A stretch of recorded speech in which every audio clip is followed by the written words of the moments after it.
We are, of course, living in very difficult times, hence the need to wear one of these. Normally, we would be welcoming you in person to Shildon today. Locomotion Models, Rails of Sheffield and Bachmann Europe had arranged a massive launch for the announcements you're about to hear about. Normally, of course, we would have done this here on the day and live. So in these unusual times, we have socially distanced ourselves and had to do things a little bit differently. So on behalf of everybody, welcome to Shildon and to Locomotion.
We're here today to reveal a brand new, exciting, for the first time, available in 00 scale, a model of the London and North Western Railway's improved precedent class 240 locomotives.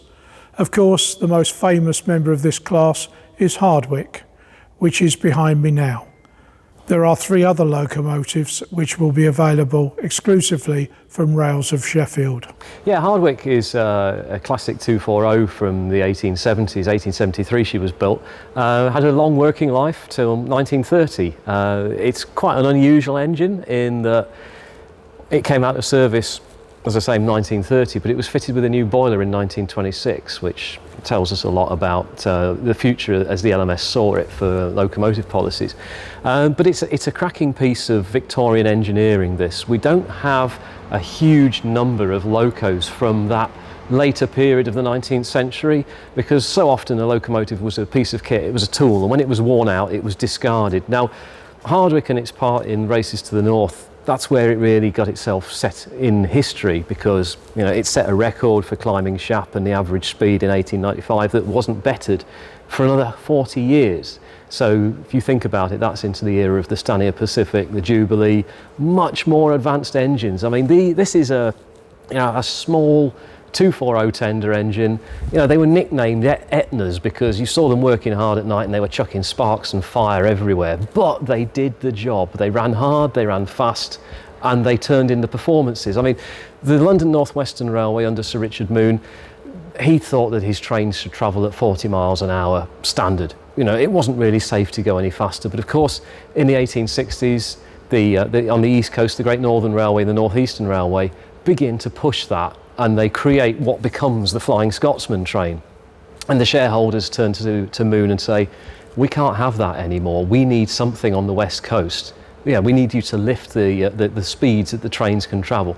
And so whilst it's never a out and out official competition, the rivalry between West and East Coast becomes something that's quite fiercely contested, and an engine such as Hardwick is those that flew the flag for the LNWR, which of course styled itself as the premier line. The locomotives were fairly plain. They were black, you know, like Henry Ford. You can have any colour you want as long as it's black. LNWR, it's known as blackberry black or drop black, and apparently you get that colour through the layers of varnish that are used. You'll never be able to match it properly in terms of going to a paint manufacturer, because it's so many layers of varnish that do that. There's us talking about models, and someone will tell us we've got it the wrong colour. But it is what it is. It's a basic locomotive, but it's a strong locomotive, it's a fast loco. And it's as much credit to the men who drove and fired these things as it is to the engineers who designed and built them. And so Hardwick sets its place in history in 1895, and it remains there to be something that's set aside for the nation come 1930, and through the following years becomes part of the national collection. So it's really great. And because that boiler, this boiler was only 4 years old when it was taken out of service, that's the reason that the engine was restored to steam in the 1970s and operated on the main line. I mean, it's double-headed with Flying Scotsman, this engine.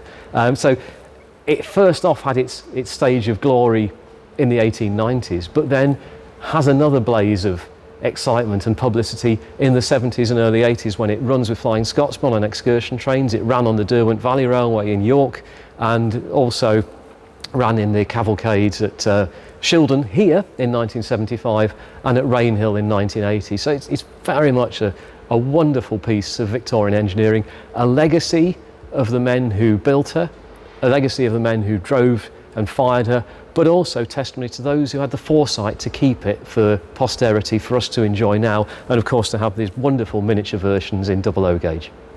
So Hardwick's the first 240 locomotive that we've ever produced. Quite possibly the first 00 scale model of that wheel arrangement too. So developing a model that gives the running characteristics that people have come to know and expect from Bachmann products has been quite challenging. The model features a die-cast boiler and running plate to give it weight for traction purposes. So yeah, it's been quite a challenge. Luckily the real locomotive being in existence is always very helpful, but that doesn't mean we don't have to go back and look at the historical information, photographs, building diagrams, things like that, to capture all the details, not just of Hardwick, but the rest of the class that are being portrayed for Rails of Sheffield.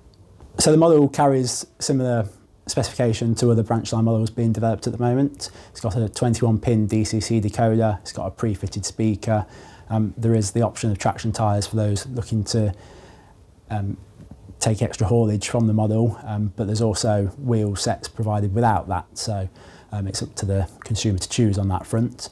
They're easy to swap over, so you can make your own choice as to what you're trying to achieve with the model. If it's running on its own, maybe like the rocket celebrations in 1980 as part of a cavalcade, if you're portraying that, then you probably don't need much haulage capacity, but if you're looking to pull a sizable train, you might go for the traction tyre option. First of all, we have Hardwick, the locomotive that is preserved and currently on display in Shildon. And this models the locomotive in its current condition, including the cook buffers, the ram's bottom safety valves. On the tender, you've got the coal rails featured there. It has fluted coupling rods as well on the locomotive driving wheels. And the boiler features washout plugs too. So moving on to the examples being produced exclusively for Rails of Sheffield, there are 3 versions covering the locomotives in their LMS days and earlier in LNWR service. Here we have the LNWR example, which is Look Now, and this locomotive features the web type buffers. It has the ram's bottom safety valves, is steam heat fitted, and there are also era specific tender details modelled on this version. Next up, covering the early LMS period, is Novelty in LMS Crimson livery. This locomotive features the cook buffers at the front. It has ram's bottom safety valves again, also steam heat fitted. And again, the tender is era specific with the features that carries. So the final version being produced exclusively for Rails of Sheffield depicts the locomotives in their later LMS days, and this is Talavera. The locomotive features cook buffers at the front, Rosspop safety valves this time. There are no boiler washout plugs, a feature only present on the preserved Hardwick. And like all the models, the tender has a removable coal load, so this can be modelled with a very low load, or you can add your own coal. or you fit the piece there to feature a full load with a little filler here which removes to enable that to be fitted. Just clips in and clips out again. A nice feature on all models as well is the representation of the inside motion, which again is decorated to give a real impression of the mechanics inside there. Well, I was absolutely delighted to receive these last week, and I think Bachmann have done as the usual fantastic job and produced yet another precision model. I really am impressed with the design of this. I've seen a lot of products from Bachmann over the years. This is absolutely super. A credit to the design team, the research team, and particularly to the graphics team, who've are often there in the background and don't get the credit they deserve. But the liveries they've produced from this and the accuracy of the liveries on these models is absolutely amazing. But even levels of detail on this model, which you can probably see the cab back head, which is absolutely superb. I can tell you because I've run them, they all pull really, really well. They're rock steady in terms of the motion. You can see that there are, to get good traction, there's some very, very discreet traction ties on the back axle, but we're not satisfied with that. So there's actually a spare pair of wheels in the box as well. So for those people who are not bothered about traction as much, you can actually put a standard set of wheels in and they slot in very easily. But I can tell you the finish on this is lovely. The weight is fantastic. The balance is absolutely spot on, and it really does pull a good load very smoothly. It's also got a good turn of speed as well, so the ability to replicate races to the north with Stirling singles is going to be there for those who want to risk it. Yeah, absolutely delighted. You can just see from the finish on this, even the level of the printing, the quality of the paint, the lining, everything about it is absolutely superb. A fantastic addition to the National Collection in miniature. And of course we've got 3 other models to go with it in partnership with Rails of Sheffield, with the LMS Crimson one, the novelty Lucknow in the earlier livery, and a really nice, my favourite actually is the plain LMS black one. I think that's got a presence on the locomotive with a shaded LMS livery that really was a bit of a surprise when I saw it. But great job from Bachmann, and the beauty is you can see they're here now. This is not on the wish list. These are ready to go. These are the livery samples which will be signed off tomorrow, and we will be into production for delivery in the spring.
So, thank you very much for joining us today. It has been a little bit unusual. It's not the way we would like to have done things, but of course circumstances have prevented us from doing a major launch with lots of people here. So hopefully the next time we have a launch, we may be in a position where we can all meet again in person, either here at Locomotion in Shildon or at York. Many thanks for joining us today.